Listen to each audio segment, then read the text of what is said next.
Nossa próxima questão vai falar sobre os fatores de risco para o uso do álcool. Então, em relação a esses fatores de risco ao uso de álcool e também de outras drogas, são características ou atributos de um indivíduo, grupo ou ambiente de convívio social que contribuem para aumentar a probabilidade da ocorrência desse uso. Então, ele está já definindo o que são esses fatores de risco e ele quer que você defina, dentro das alternativas que ele vai apresentar, quais são que configuram como fator de risco para o uso de álcool ou outras drogas.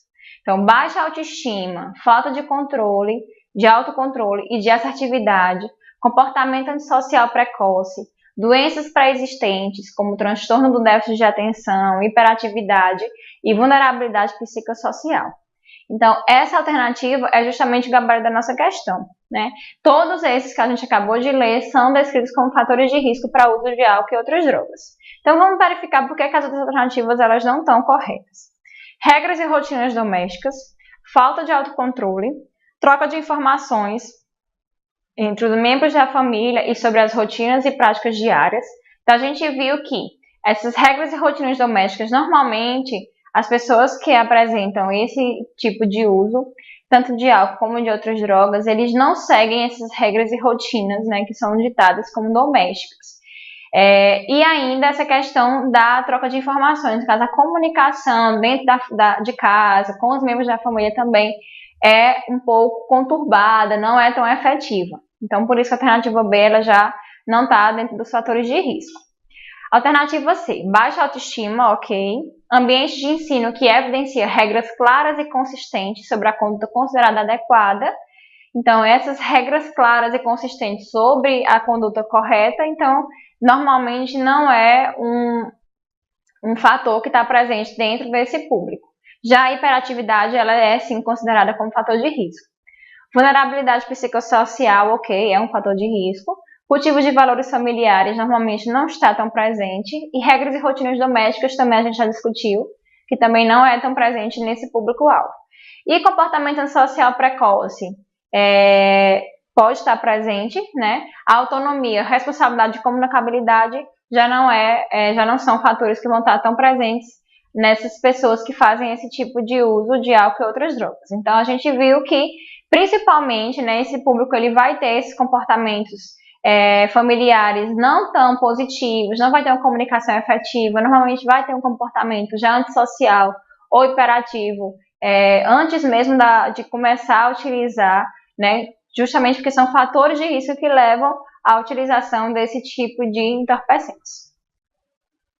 Então, para a gente fechar melhor, para a gente poder entender como é que a gente pode definir esses fatores de risco. Então, fatores de risco são condições ou variáveis que vão estar associadas à possibilidade de ocorrência de resultados negativos, seja para a saúde, para o bem-estar ou para o desempenho social.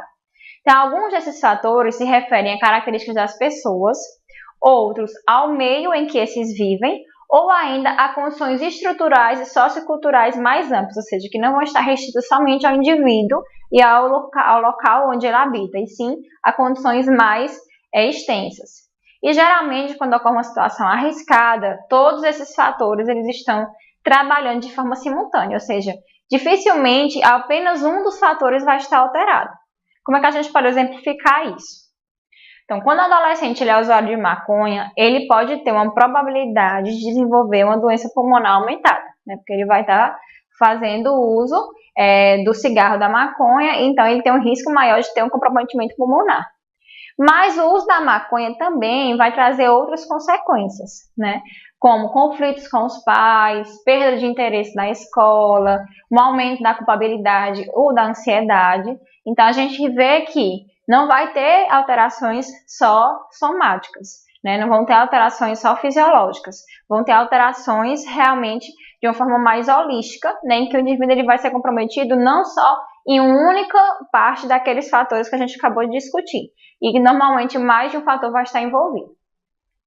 Então, fatores de risco para o uso de álcool e outras drogas são características ou atributos de um indivíduo, do grupo ou ambiente de convívio social que vão contribuir em maior ou menor grau para aumentar a probabilidade desse uso, como a gente viu. Normalmente, mais de um fator vai estar comprometido. E não existe um fator único determinante do uso. Assim, né, cada aspecto da vida, denominado como domínios da vida, há fatores de risco ou não, além dos fatores protetores de uso, que seria justamente o oposto do fator de risco. E entendem-se como domínios da vida o individual, o grupo de pares, o familiar, o comunitário e o escolar. Ou seja, esses domínios eles podem estar comprometidos, né, em mais de um, e justamente esse conjunto de alterações é que vai estar favorecendo e aumentando esses fatores de risco para o desenvolvimento e contribuindo para o uso dessas drogas em geral e do álcool, né, de forma incontrolada.